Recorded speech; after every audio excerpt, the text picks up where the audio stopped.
세상 위에 넘칩니다. 가릴 수 없는 주여,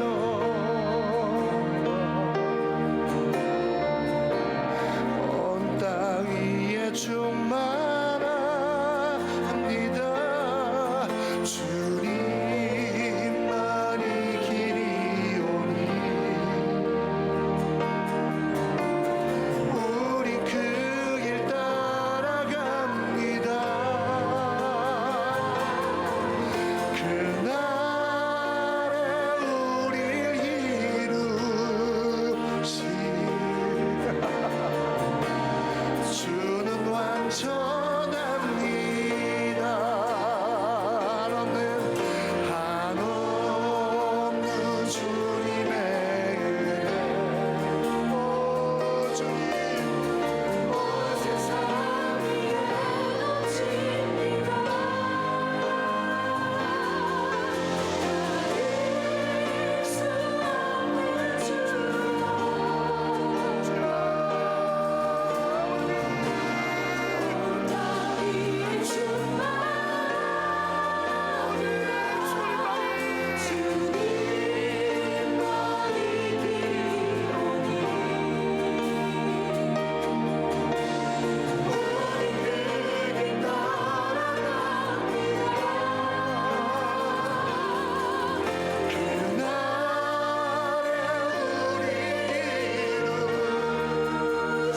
주님만이 완전하신 분이십니다.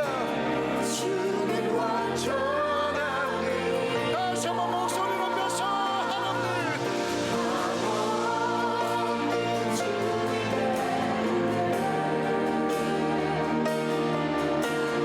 온 세상 위에 넘칩니다. 가릴 수 없는 주여,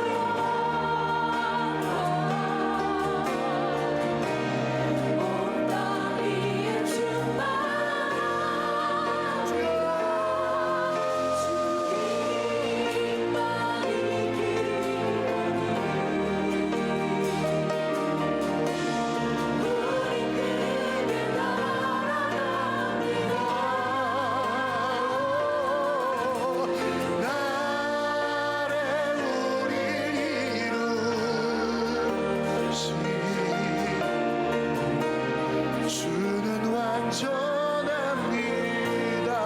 다시 한번 한없는 주님의, 한없는 주님의 은혜,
다시 한번 목소리 높여서 한없는 주님의, 한없는 주님의 은혜, 세상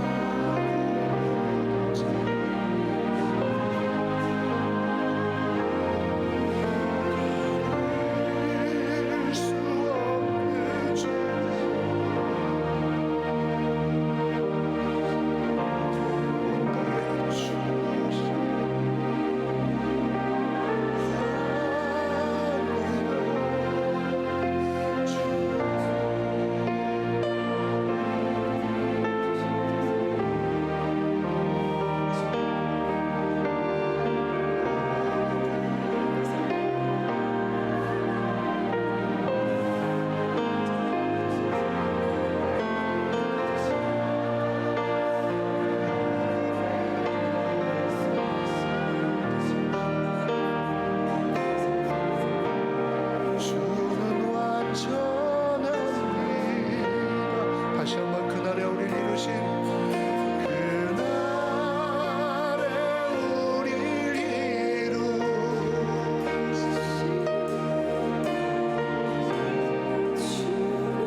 자, 우리 하나님 말씀 베드로전서 4장 7절로 8절 말씀 보겠습니다.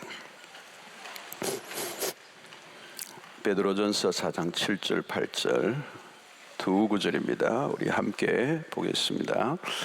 베드로전서 4장 7절로 8절 우리 함께 보겠습니다. 시작. 만물의 마지막이 가까웠으니 그러므로 너희는 정신을 차리고 근신하여 기도하라. 무엇보다도 뜨겁게 서로 상할지니 사랑은 허다한 죄를 덮느니라. 자, 오늘 여기 본문에 보면 만물의 마지막이 가까웠으니, 바울이 베드로가 지금 베드로서를 통해서 만물의 마지막이 가까웠다. 이 베드로 사도가 강조하는 핵심적인 주제예요. 이 베드로 전서의 핵심적인 주제, 마지막이 가까웠다. 이 말은 뭐냐면 모든 게 순간적으로 갑자기 멈출 때가 온다는 거예요. All stop, 모든 게 딱 스탑되는, 더 이상 시간이라고 하는 개념이 없어지는, 시간이 멈춰버리는 그 순간이 온다는 겁니다. 그럼 우리가 얼마나 많은 계획을 가지고 있느냐, 그건 상관없어요. 우리가 얼마나 많은 의욕을 갖고 얼마나 많은 계획을 하고 얼마나 열심히 하느냐가 중요하지 않아요. 모든 것은 역사의 마지막, 그 종결을 하는 그 타임테이블에 따라서 하나님에 의해서 모든 게 결정이 난다는 겁니다. 내가 아무리 하고 싶은 것이 있어도 더 이상 할 수 없는 때가 오는 거죠. 왜? 모든 것이 끝이 나는 때가 온다는 거예요. 그래서 우리는 이 성경의 시간관을 바로 이해하고 살아야 합니다. 그래서 성경에서는 언제나 라스트, 이 마지막에 대한 메시지가 많아요. 예수님도 이 종말에 대한 예언을 많이 하셨습니다. 종말에 대한 얘기를 많이 하셨어요. 우리가 잘 성경을 보아야 돼요. 성천 직전에서도 예수님은 내가 다시 올 것이다, 다시 온다, 너희들이 본 그대로 내가 올 것이다. 여러분, 성경은 그리스도의 재림에 대해서 309절 이상 넘는 곳에서 말씀합니다. 309절이나 넘는 곳에서 그리스도의 재림을 말씀하고 계세요. 자, 여러분, 이 정도면, 성경이 이 정도로 얘기한다면 한 구절만 있어도 여러분 그 말씀은 이루어져요. 근데 재림에 대해서 309절 이상을 할애하고 있다는 것은 반드시 이루어진다는 거예요. 반드시. 역사의 시작이신 하나님은 역사의 종결자이십니다. 주님은 직접 당신의 입으로 내가 다시 오리라. 여러분, 지금은 여러분 실제적으로 우리는 마지막 때예요. 이게 마지막, 만물의 마지막에 가까웠다라고 하는 이 말은 뭘까요?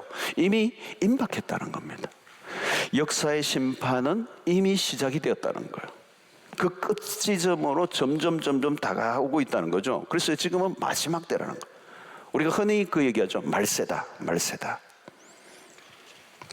이 종말론자들이 이런 얘기를 해가지고 막 찌끄려 나가지고 사람들이 그것에 대해서 경각심을 가지지 않으려고 하는데 조심해야 되죠.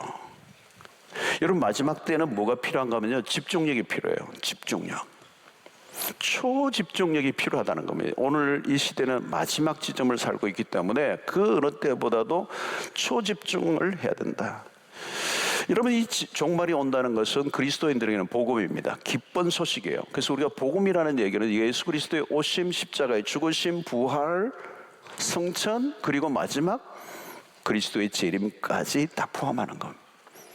그리스도가 다시 오심으로 이 복음이 완성되는 겁니다. 그리스도의 오심과 초림에서부터 재림에까지 이 완성되는 것이 복음의 모든 것입니다. 자, 여러분, 마지막에 오면 그리스도인들에게는 모든 고통과 고민이 다 끝이 나죠. 내 모든 문제가 해결됩니다. 그러므로 그리스도인이 가장 소망해야 될 것이 뭐냐면 그리스도의 오심이에요. 종말입니다. 종말.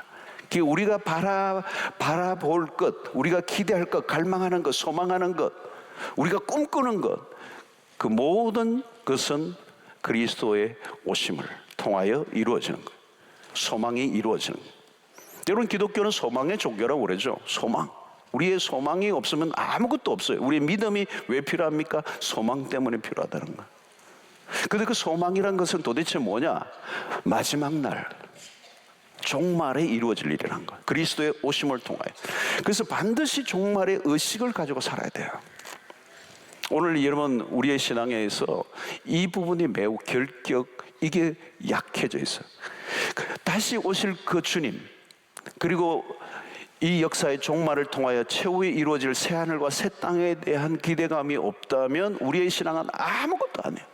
그리고 우리의 신앙을 정말 건강하게 지켜주는 핵심이 뭐냐면 그리스도의 오심, 이 종말과 연결됐다. 오늘 여러분이 이 밤에 우리에게 그리스도의 오심에 대한 기대감, 이 종말에 대한 기대감, 모든 역사가 완결되는 그날이 온다는 거. 여러분, 오늘 우리의 인생에 일어나는 수많은 사건과 어려움들, 고통과 질병과 사고와 절망적인 사건들이 많이 일어나는데요. 예수 믿는 사람들에게도 그런 일이 일어나고요. 설명 안 되는 수없는 일들이 일어나는데요. 사실 교육자로서는 어떤 때는 난감한 문제를 못 기억할 때가 있어요. 답해 줄 게 아무것도 없어요. 이 의문에 이해할 수 없는 사건 앞에 답해 줄 게 아무것도 없어요. 왜 성도에게 이런 어려움이 오는가? 네. 그래서 여러분, 답이 딱 하나 있어요. 주님이 오신다는 거예요. 새하늘과 새 땅에 임한다는 거예요. 이 땅의 삶이 전부가 아니라는 거예요, 여러분. 만약에 이 세상의 관점으로 모든 것, 이 세상에서 영원히 모든 게 펼쳐진다면 이해할 수 없는 문제가 생기지만 하나님의 나라가 임한다고 생각하면 우리의 삶의 모든 문제는 해결이 돼요. 여러분, 오늘 이 마지막 날에 대한 기대감, 무엇을 하든지 이 끝이 올 것이라고 하는 이것을 염두에 두고 살아가야 된다. 오늘 여러분, 우리는 이 땅에서 천년만년 살 것처럼 생각하는데 그렇지 않아요, 여러분. 성경을 들여다보세요. 달란트 비유든 열처녀 비유든지 예수님이 마태복음 24장부터 계속해서 무슨 말씀을 합니까? 곧 그날이 임할 거라는 거예요. 여러분, 이 마지막 날은 하나님의 타임테이블을 따라 이루어질 시간입니다. 때가 차면 오신다는 거예요. 여러분, 종말에 대한 기대감이 있는 사람이 건강한 신앙이에요. 이게 없으면요, 그 신앙은 건강할 수가 없어요. 마지막을 항상 염두에 두고 살아가는 사람들, C.S. 루이스가 그런 말을 했습니다. 항상 마지막을 생각하며 산 사람들 중에 그저 그렇게 살아간 사람은 아무도 없다. 정말 여러분, 우리가 탁월한 하나님의 사람으로 건강한 신앙생활을 유지하고 이 세상에서 변질되지 않고 그리스도인의 고유한 정체성을 유지하고 끝까지 완주할 수 있는 신앙은 누구인가? 마지막 날을 기억하며 살아가는 사람들. 여러분, 믿음을 지키며 어려움이 올 수가 있습니다. 믿음을 지키며 살아가면 어려움이 와요. 신자의 삶은 쉽지가 않아요. 고난의 길이고 십자가의 길이고 좁은 길이고 험난한 길이고 핍박을 받는 길이고 조롱을 받는 길인데 그 믿음의 길을 끝까지 완주할 수 있게 만드는 힘이 뭐냐면 그날이 올 거라는 거예요. 심판의 그리스도가 오셔서 모든 것을 총정리하시고 의인과 악인을 구별하시는 그날이 반드시 올 것이다 라고 하는 거예요. 왜 안 믿는 사람들은 떵떵거리고 하는 일마다 잘 되고 건강하고 감기도 안 걸리고 나는 열심히 기도하는데 내 독감 걸리고 하는 일들은 잘 안 되고 고생하고 헷갈리죠, 여러분. 헷갈릴 때가 너무 많아요. 답은 여러분 종말론에 있어요. 자, 여러분, 하나님의 사람들은 종말론적 긴박성을 가지고 살아왔습니다. 베드로는 오늘 종말에 대한 긴박성을 가지고 말하고 있어요. 스신 안에 긴장감이 꽉 있습니다. 언제 그날이 올지 알 수 없다는 거예요. 여러분, 이 긴장감을 가지고 있어야 된다. 여러분, 초대교회 그리스도인들은 이 긴장감을 갖고 있어요. 영적인 긴장감이 있어요. 언제 올지 모른다는 거예요. 우리의 믿음의 앞선 선배들도 이걸 갖고 계셨어요. 오늘 밤에 잠들 가운데도 주님이 오시면 어떡할까? 그래서 이 옷을 머리맡에 딱 해놓고 주님이 오신다 그러면 나팔 소리 들리면 옷 팍 입으려고. 여러분, 조금 느슨해지려는 신앙이 정말 신앙에 대한 경각심으로 나사를 조언을 해야 돼요. 여러분, 기계들도 말이죠, 나사를 이렇게 했지만 세월이 흐르면요 나사가 헐렁해져요. 느슨해지는 거예요. 그래서 사고가 나잖아요. 그 나사를 조우기 한다고 그러죠. 나사 조우기. 영적으로는 우리의 나사가 느슨해지지 않도록 조우는 일들을 해야 돼요. 경각심을 가지고 깨어있는, 영적으로 나태해지지 않도록. 여러분, 역사적인 종말이 아니라도 개인적인 종말은 누구에게나 찾아옵니다. 죽음이라는 불천국이 누구에게나 찾아와요. 죽음은 멀리 있지 않습니다, 여러분. 제가 예언을 하나 합니다. 여러분 모두는 반드시 죽습니다. 예외가 없어요. 예외가 없어요. 메멘토 모리라고 그랬잖아요. 죽음을 기억하라는 거예요. 여러분, 어떤 사람에게는 생각보다 빨리 그 죽음이 다가올 수 있습니다. 죽음은 예기치 않게 어느 순간 갑자기 호련히 황급히 화급히, 그 죽음은 언제나 우리 주변에 있어요. 지금도 일어나고 있어요. 종말이죠. 개인적 종말이죠. 내 주변에 있던 어떤 사람이 황망하게 어느 날 한순간에 갑자기 사라져 버려요.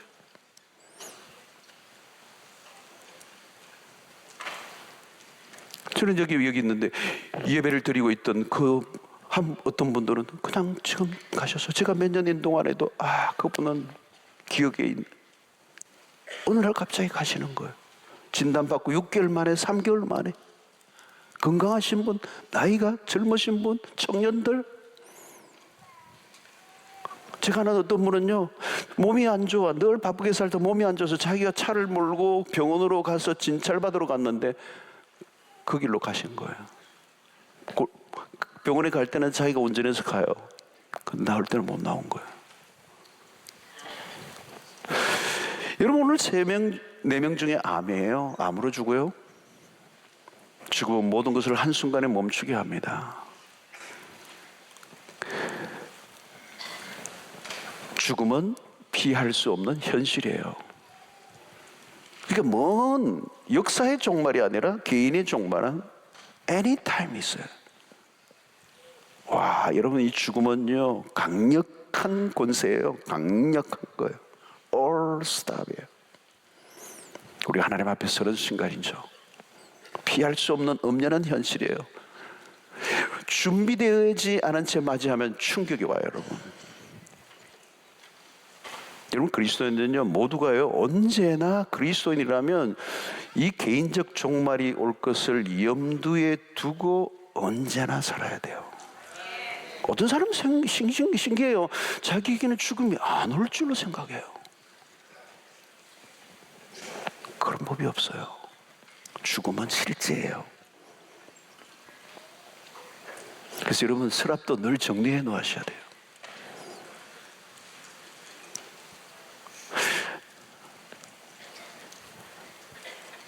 자, 여러분, 오늘 본문은 마지막이 온다는 거죠.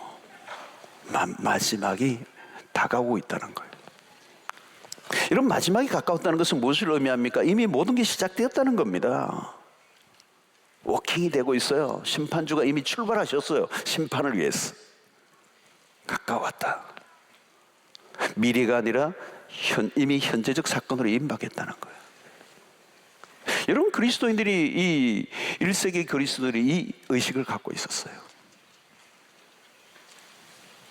여러분, 우리가 무엇을 기대하든 다가오는 것은 종말입니다. 예외가 없어요. 우리가 지금 꿈꾸고 기도하고 갈망하고 사모하고 이루어지기를 원하는 기대감, 계획, 모든 게 있지만요, 우리에게 주어지는 가장 확실한 이루어지는 것은 종말이에요. 자, 오늘 베드로는 이 마지막 때를 살아가는 그리스도인들에게 2가지를 강조합니다. 하나는 기도예요. 2번째는 사랑을 강조해요. 자, 첫 번째 기도는 하나님과의 수직적인 관계라면 2번째는 뭐예요? 수평적으로 성도와의 사랑을 강조하고 있습니다. 이 마지막 때를 살아가는 그리스도인들이 어떻게 살아야 될 것인가? 첫 번째는 기도예요. 자, 말세의 그리스도인들이 놓치지 말아야 할 것이 뭐냐? 기도다. 왜 기도를 강조할까요? 이 기도야말로 신자가 마지막 날까지 승리하게 해줄 생명줄이기 때문에. 여러분, 마지막이 가까울수록 신자의 삶은 계속 세상 속에서 치열해진다는 거예요.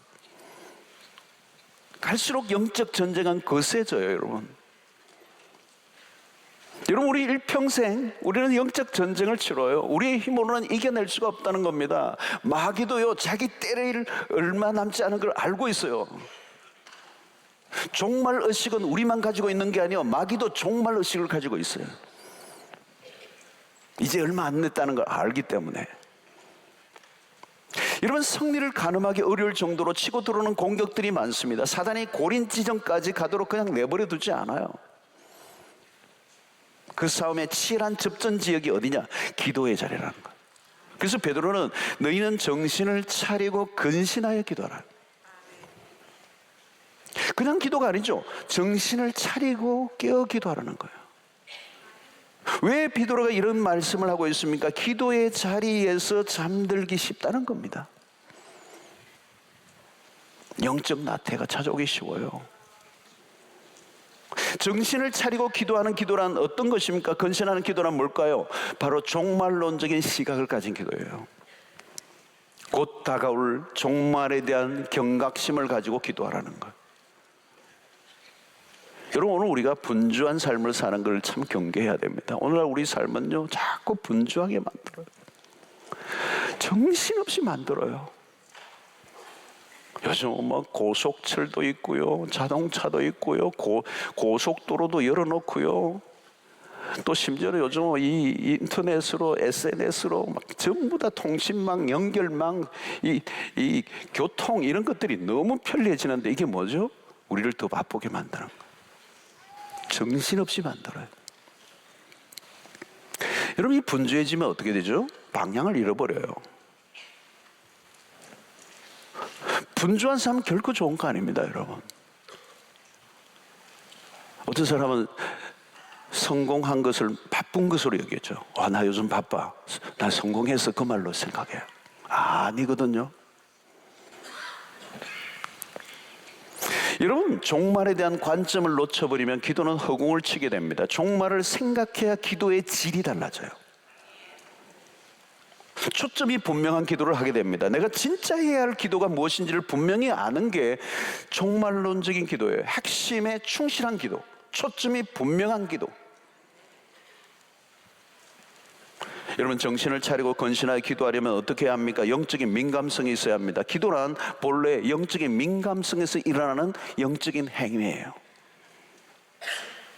여러분, 기도라는 말은 굉장히 영적으로 센시티브한 일이에요. 영적인 민감성을 놓쳐버리면 기도는 그냥 힘이 없는, 그냥 종교적 활동에 불과해요. 여러분, 신앙생활을 잘 한다는 건 뭔가 하면, 다른 말로 표현하면 영적인 민감성을 잃어버리지 않는다라고 하는 거예요. 영적인 민감성을 유지하는 게 어렵습니다, 여러분. 관건이 이거예요. 영적인 일은 눈에 보이지 않잖아요, 여러분. 하나님도 안 보이는 거고 영적인 일도 눈에 안 보이는 일이니까 우린 쉽게 그걸 놓쳐버려요. 그래서 눈에 보이는 것을 쫓다 보면 영적인 일에는 저절로 느슨해지고 민감성을 잃어버리게 되고, 기도라 그런 것도 그냥 형식적으로 기계적으로 돌아가는. 지금 베드로전서에서 깨어 근신하여 기도하라는 이 말씀을 하는 이유가 뭡니까? 왜 지금 베드로가 베드로전서에서 이 얘기를 하고 있죠? 깨어 근신하여 기도하라. 왜 이 말을 하고 있습니까? 베드로 자신이 깨어 기도하지 않음으로 실패한 처절한 경험이 있기 때문에. 언제요? 겟세마네 동산에서. 주님이 계속 깨어 기도하라고 했는데도 불구하고 계속 졸잖아요. 졸고 있었잖아요. 그래서 예수님이 나중에 세 번째 하도 기가 막혀가지고 이제 가자, 이제 기도 끝나고 내려가시기 직전에 무슨 말씀하십니까? 너희들이 어찌 1시 동안도 깨어 기도할 수 없더냐. 시험에 들지 않게 깨어 기도하라. 여러분, 예수님은 지금 보신 거죠. 왜 여러분, 예수님이 왜 땀방울이 핏방울이 되도록 기도를 하셨습니까? 그 하신 이유가 뭘까요? 시험이, 다가온 시험을 지금 이겨내기 위해서입니다. 예수님은 시험을 당하셨어요. 예수님에게도 시험이 왔잖아요. 여러분, 십자가 앞에 시험이 왔잖아요. 거대한 시험, 유혹이 오잖아요. 이 잔을 내게서 피하여 달라고 할 수만 있다면 이 잔을 내게서 옮기시옵소서. 이 큰 유혹이 왔잖아요. 그때 예수님은 기도한 거죠. 이 유혹, 이 시험에서 내가 이기기 위해서. 근데 제자들은 뭘 봤어요? 시험이 오고 있는 걸 못 본 거예요. 여러분이 당하는 겁니다. 시험이 오는 줄을 모르는 겁니다. 그러니까 어때요? 기도를 깨어 기도하지 않는 거죠. 그래서 너희들이 한시 동안도 깨어 기도할 수 없느냐? 시험에 들지 않게 기도하라. 이 말은 뭡니까? 깨어 기도하지 않으면 시험은 그냥 맡아 놓은 거예요. 여러분, 주님의 강조는 뭡니까? 깨어 기도하라는 거예요. 깨어 기도하라는 거예요. 깨어 기도하라는 겁니다. 성도 여러분, 이 365일 52주 동안 깨어 기도하는 여러분들 되시기를 축원합니다. 깨어 기도해야 돼요. 기도회에 참석하라는 얘기가 아니에요, 여러분. 지금 겟세마네 동산에 주님의 기도하는 그 동산에서 기도하고 있던 건 뭐예요? 그는 기도의 자리예요. 기도하던 곳이에요. 그래서 기도하는 곳에 공간에는 함께 있었어요. 그런데 그들은 기도하지 않았다는 거예요. 철학 기도에 나온 게 기도가 아니에요, 여러분. 깨어 기도해야 철학 기도에 참여한 거예요. 결국은 여러분 깨어 기도하지 않으니까 예수님의 말씀 그대로 어떻게 됐어요? 시험에 들지 않게 깨어 기도를 했는데 기도하지 않으니까 어떻게 시험이 들었잖아요. 그냥 그 대제사장의 무리가 사람들을 데리고 오니까 칼을 빼들고 그냥 막 말고의 길을 잘라버리고. 이게 뭡니까? 기도하지 않은 사람은 자기 혈기가 나오게 돼 있어요. 자기 혈기로 문제를 해결하려고 하는 거죠. 기도하지 않으면요, 자기 힘을 믿게 돼요. 그러니까 남의 길을 잘라버리잖아요. 왜 남의 길을 잘라요? 물론 목 자르려고 했겠지. 실수해가지고 옆으로 비껴나가지고 귀만 잘란 거예요. 그나마 다행이죠. 예수님이 귀 붙여주기가 쉽지 목 붙여주기가 쉽겠어요.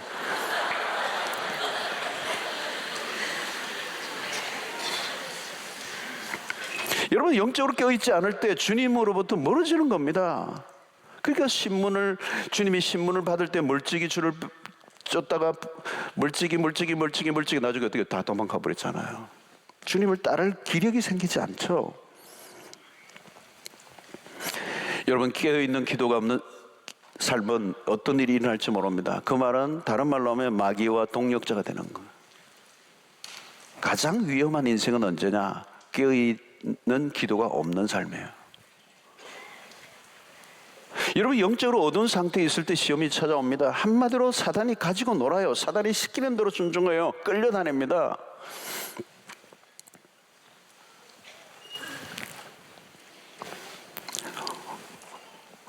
베드로전서 5장 8절 유명한 말씀.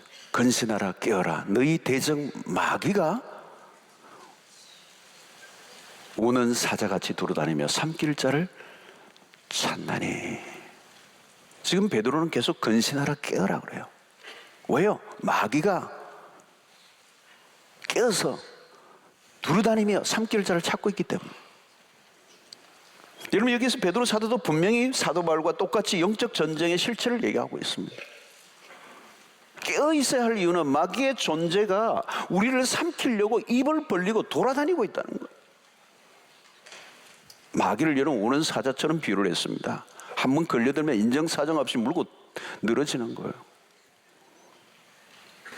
여러분, 사단은 아주 잔인합니다. 그리고 교모하죠. 강교하죠. 아주 적극적입니다. 잠도 안 자고 우리만 철하는 게 아니에요. 날마다 철해요, 마귀들은.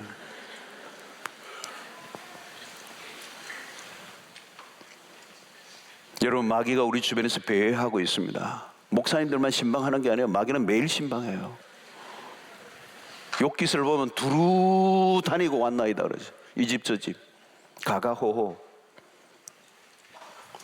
여러분, 영적으로 깨어있지 않는 상태가 얼마나 위험한 상황인가를 말하고 있습니다. 오늘 시대가 얼마나 영적으로 어두운 시대입니까, 여러분? 자칫하면 영적으로 어둠에 빠질 수가 있습니다. 마귀가 노린다는 거죠. 덫을 놓고 있는 거죠. 졸게 만드는 거죠. 그러면 여러분, 오늘 우리의 신앙에 매우 중요한 것은 집중력입니다. 민감성 앤 집중력이에요. 무엇을 향한 집중력이죠? 하나님을 향한 집중력이요.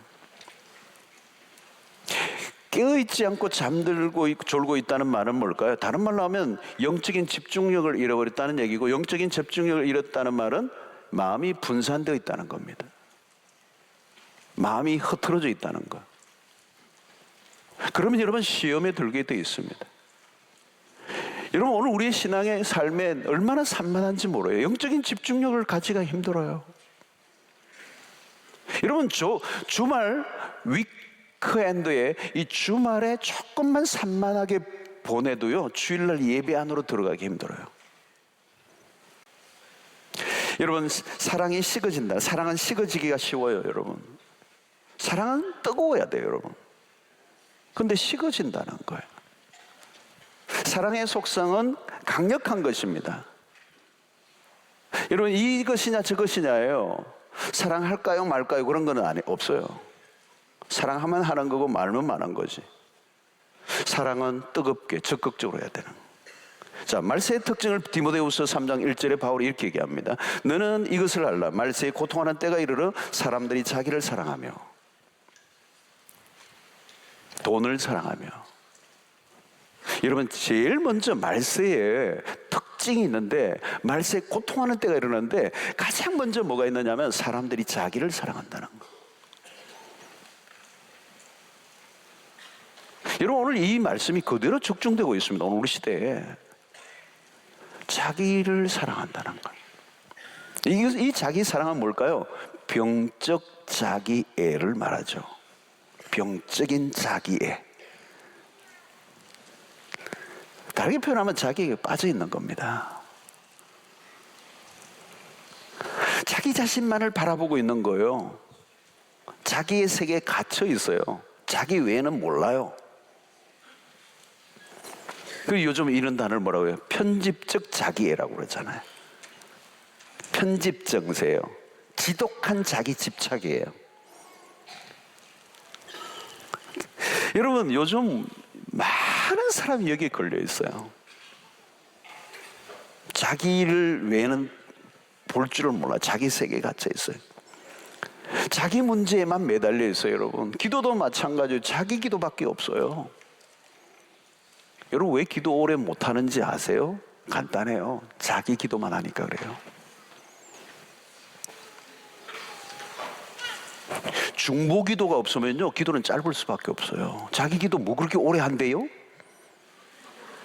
할 수 없어요. 10분이면 끝나요. 우리 가족 뭐 누구누구 두 아들 뭐 건강하게 해주시고 공부 잘하게 해주시고 아내 건강하게 해주시고 나도 사업 잘하게 해주시고 아멘. 5분이면 끝나요. 기도할 거 없어요. 여러분 자기에 빠졌는데 자기 기도밖에 없는데요. 자기 문제밖에 없는데요. 세상의 문제가 안 보여요.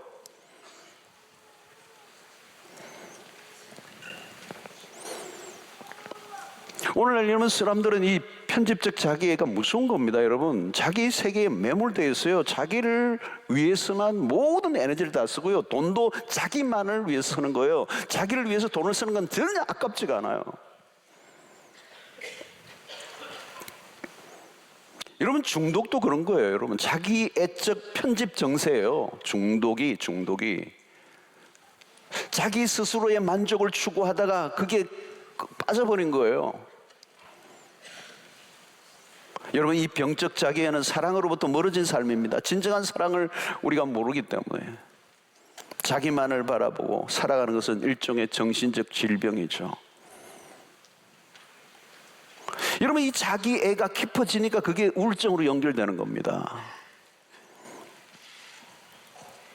주변에 무슨 일이 일어나는지 몰라요. 온 세상의 문제는 자기 문제밖에 없어요. 여러분 이렇게 되면요 자기에게 빠진 사람들이 특징이 뭐냐면 무정해져요. 무정해. 정이 없어요. 정이 없는 정도로 끝나지 않아요. 심해지면 어떻게 해요? 잔인해져요. 여러분 우리의 삶을 병들게 하는 것이 결국은 이기심입니다. 이기심. 그 이기심은 자기를 죽이는 거죠. 결국은 자기를 돌보고 자기를 사랑하고 자기에 빠져 있는데 결국은 자기를 죽어가는 거죠. 자기도 죽고 남도 죽이게 하는 거. 자, 오늘 그리스도의 공동체가 마지막이 올수록 세상과 달라져야 된다는 거.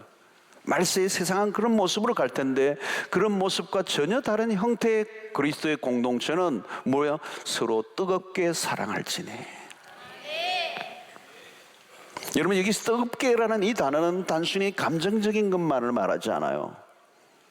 냄비 사랑을 말하지 않아요. 냄비 건성이 아니에요. 이것은 지속성을 말하는 겁니다. 한때 사랑은 누구나 하죠. 그러나 여기의 사랑은 꾸준히 변함없이 consistency, 한때가 아니에요. 좋을 때만 아니에요. 종말의 그리스도인이 가져야 할 기본적인 삶의 태도는 변함없이 우리는 서로를 사랑하는 것. 여러분, 내가 사는 비결은요, 다른 사람을 사랑하는 거예요.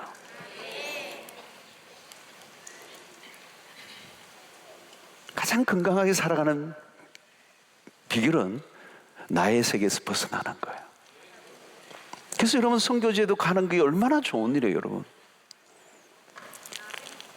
선교지에 가서 다른 사람을 섬기고 사랑하고 복음으로 돌보고, 그때 비로소 모든 우울증이 떠나가고요, 잘못된 편집 정세가 사라지고요, 이기심이 떠나가고요, 본래 그 건강성을 회복해요.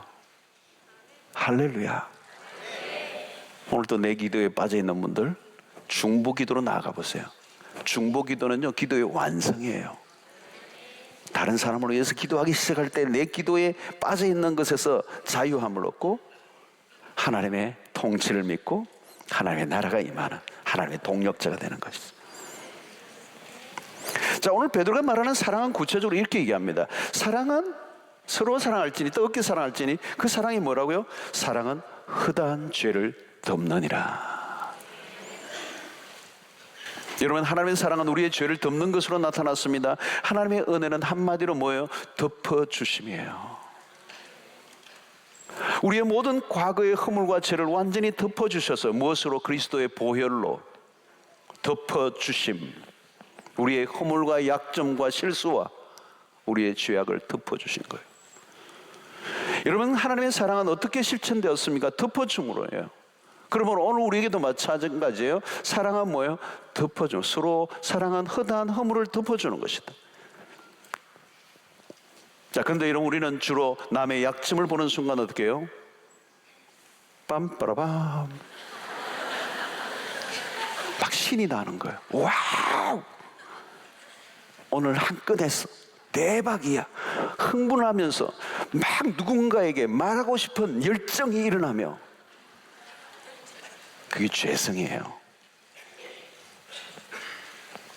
다른 사람의 약점을 보면 신이 나고 그것을 알리는 일에 헌신하는 전도사가 되는 거예요.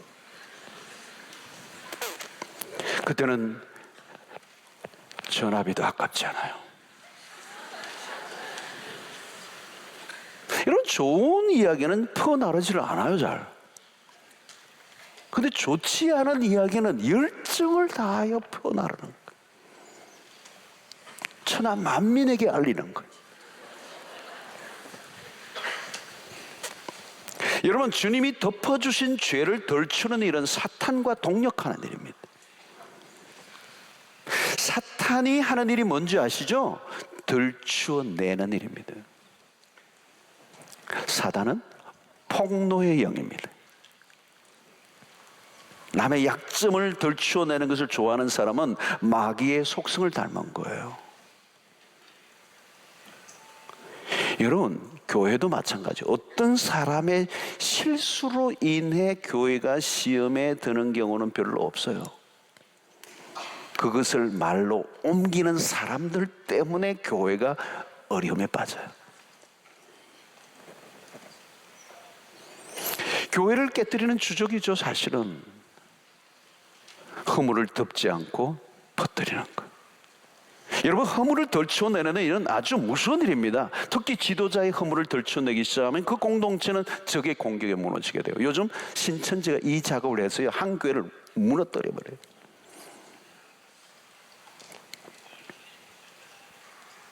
여러분, 아내가 남편의 허물을 공개적으로 남들에게 알리는 아내가 있다면, 반대로 아내의 흉을 직장의 동료들에게 말하는 남편이 있다면 그 가정은 정상적인 가정이 아니죠. 있잖아, 우리 아내가 있지. 이렇고 저렇고 저렇고 저렇고. 간 남편이죠. 자식의 허물을 부모의 약점을 자식들이 돌아다니며 말한다면 그 가정은 이미 망가진 가정이죠. 여러분, 그리스도인 안에서 공동체 마찬가지입니다. 우리의 관계들에 대해서 서로가 감싸줘야 된다. 감싸줘야 돼. 여러분, 다른 교회의 문제에 대해서도 여러분 듣고 비난하지 마세요. 그 누구 도와주는 거예요, 여러분? 우리는 심판관이 아니에요.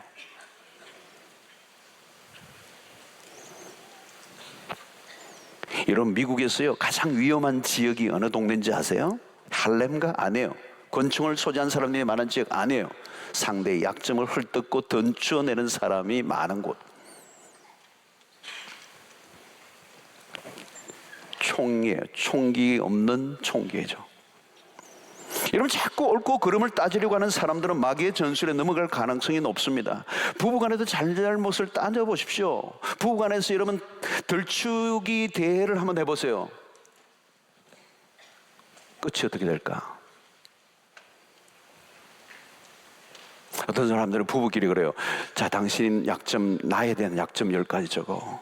그래, 나도 당신 약점 10가지 적고, 그리고 서로 약점을 알아야 우리가 극복하고 얼마든지 앞으로 잘 살 수 있지 않을까. 그리고 다 어떤 약점이든지 얘기해도 우리 서로 충분히 이해하고 넘어가기로 하고, 이건 우리는 더 잘 살아가기 위해서 하는 방식이니까 아낌없이 화내지 않고 적기. 그래가 다 10개 서로 약속하고 다 적었어요. 10가지. 첫 번째, 당신 먼저 읽어. 하나 읽었는데 약간 미간이 찌그리시네. 두 번째 읽는데 막 호흡이 가빠지기 시작. 세 번째, 그만해! 그 싸우고 끝난 거죠. 미련한 짓이죠. 덮어줘야 될 것을 들추어내는 거죠. 여러분, 세상의 모습입니다. 세상은 눈을 부라리며 다른 사람의 약점을 찾아내려고 야단입니다. 인신공격을 합니다. 죽기 살기로 합니다. 요즘 인터넷이 다 그거잖아요. 여러분, 그거잖아요. 그 댓글 달기, 악플 달기, 익명성에.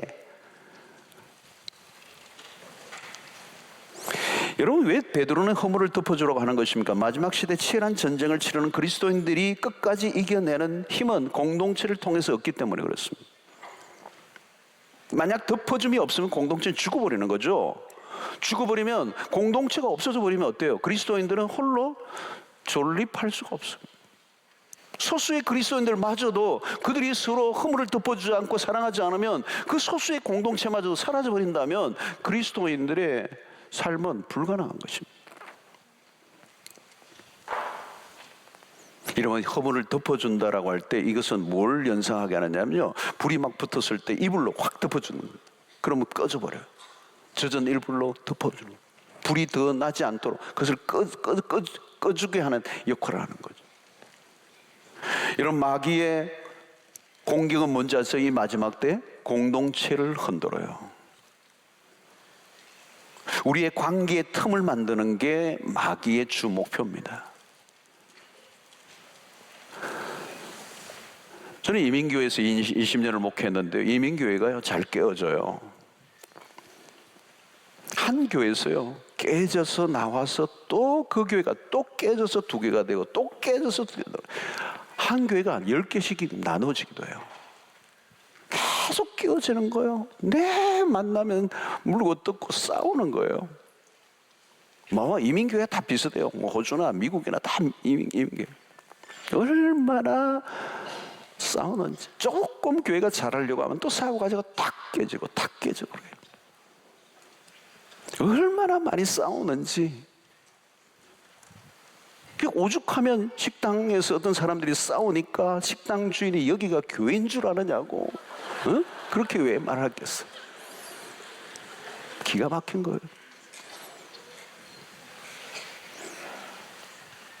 주일날 교회 와서 상처투성이가 되는 거예요. 막 서로 물고 뜯고 싸우고 비난하고 막 약점 물고. 그래서 월요일부터 6일 동안은 세상에서 치유를 받고,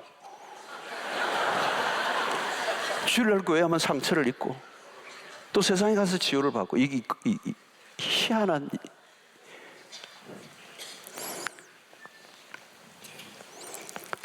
서로 감싸주고 격려해도 힘든데 싸우면 뭐요? 다 같이 망하는 거예요. 여러분, 연약함이 없는 사람이 어디 있습니까? 약점과 허물을 들추면 살아남을 자가 어디 있습니까? 오늘 여기 말하죠. 사랑은 허다한 죄를 접는다. 허다한 죄, 허다한 죄. 이 말은 한두 가지가 아니에요. 우리 모두에게는 허다한 죄가 있어요. 허물투성이에요. 덮어줘야 살지 들춰내면 살 자가 없어요. 성도 여러분, 성수관 공동체는 어떤 곳입니까? 실수를 감싸주는 곳이에요. 가정이 편안한 이유가 뭡니까? 가정이 편안한 이유, 실수를 있는 그대로 받아들여 주기 때문에. 가장 실수를 많이 하는 곳이 어디입니까? 가정이죠, 가정. 바깥에서는 실수 안 하려고 애를 많이 쓰지만 가정에 갔으면 우리가 마음을 놓으니까 쉽게 실수를 또 해요. 편안하니까 실수를 해요. 가정에서처럼 실수를 많이 하는 곳이 어디 있습니까? 그러나 그 가정에서는 용서가 있기 때문에 가정은 가정다워요. 여러분, 가정에서마저도 실수를 용납하지 않는다면, 실수를 덮어주지 않는다면 어디에서 존재할 수가 있습니까? 가정에 들어가기 전부터 막 불안하고 두렵고 긴장감이 있고, 내가 조금이라도 실수를 드러내면 막 박살난다고 생각하면, 여러분, 그게 가정입니까? 못 살죠. 가출해야지.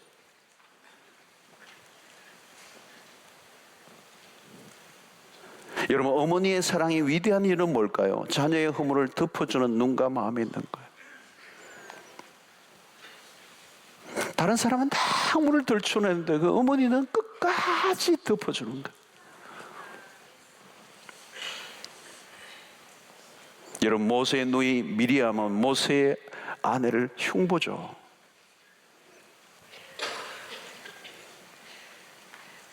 문둥병이 걸려버리고 말죠. 근데 여러분, 이게 그 약점과 허물을 들추어내는 것을 하나님이 굉장히 혹독하게 다루세요. 문둥병이 되어버려요. 그거 좀 비난했다고 문둥병을. 노아의 아들 함은 아버지의 허물을 동네방네 떠들었어.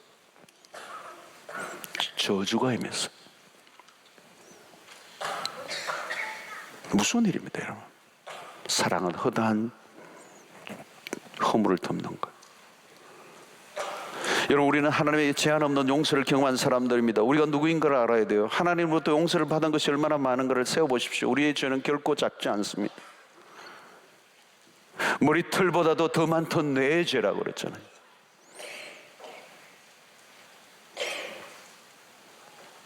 머리털이 다른 사람보다 더 많은 사람들은 이 찬송으로 부를 때마다 고민이 돼요. 머리털보다 더 많던 내 죄가. 머리가 없으신 분들은 고민이 별로 안 되는 거예요. 여러분, 우리는 모두 죄를 뒤집어 쓰고 살던 사람들입니다. 지금도 크게 나아진 게 없어요, 사실은. 우리가 살아가는 이유는 하나님이 허물을 덮어주셨기 때문에. 이런 성찬식 할 때마다도 우리는 여러분 떳떳하게 이 성찬의 예식에 참여할 사람이 어디 있겠어요, 여러분? 우리 간혹 우리 성경에 우리가 그 성찬식 할 때마다 이전에 그랬어요. 혹시 뭐 이 성찬 떡과 잔을 받기에 양심에 꺼리낌이 있는 사람이라면 받지 않으심이 좋을 줄 압니다. 그러나 혹시 받고자 한다면 회개하고 받을. 여러분, 거기에 떳떳한 사람, 양심에 꺼리끼지 않는 사람이 어디 있어요, 여러분? 그래서 우리가 연약하고 부족하기 때문에 그리스도가 십자가에 죽으신 거예요. 우리가 일평생 죄로부터 자유로운 날이 언제 와요? 일평생 우리가 하나님 앞에 무결점의 삶을 사는 날이 언제 있어요, 여러분? 없어요. 오직 그리스도의 십자가의 은혜로 우리의 죄악을 덮어주심으로만 우리가 주께로 나올 수 있는 사람입니다. 여러분, 감춰진 것이 드러나면 우리는 얼굴을 들 자가 아니에요, 여러분. 그런데 우리를 용서해 주신 그 은혜, 그 은혜는 말로도 할 수 없어요. 그래서 복음은 한마디로 덮어주심이에요. 이러면 사랑의 공동체를 세워가는 원리를 베드로가 가르쳐 줍니다. 종말에 우리가 가장 귀중하게 지켜야 될 것이 뭐냐? 그것은 공동체라는 것입니다. 공동체. 이 교회 공동체를 생명처럼 지켜내야 된다는 것. 이 공동체가 있어야 우리는 마지막까지 완주할 수가 있어요. 그러면 여러분, 우리는 어떻게 해요? 서로 축복해야 돼요. 만날 때마다 격려해야 돼요. 사랑으로 품어야 돼요. 허물을 덮어줘야 돼요.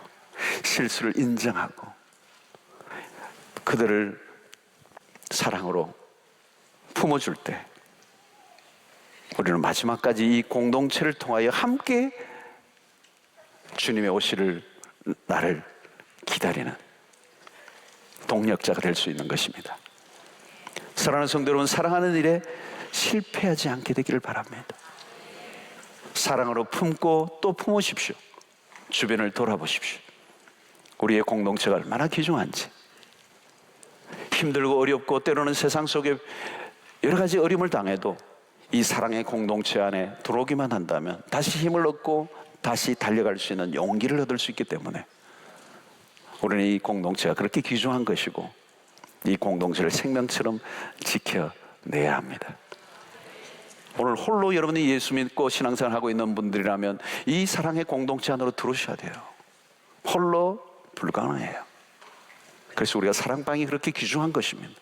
함께 들어와서 함께 사랑하고 때로는 격려하고 또 실수를 했을지라도 다시 시작하게 하시는 이 복음의 은혜가 서로에게 주어지게 날 때 살벌하고 사랑이 없는 세상 속에서 지치고 상한 영혼들이 주님 앞에 나와서 공동체 안에서 다시 살아나는 역사가 일어나는 이 선순환의 역사가 우리 가운데 일어나야 될 줄로 믿습니다.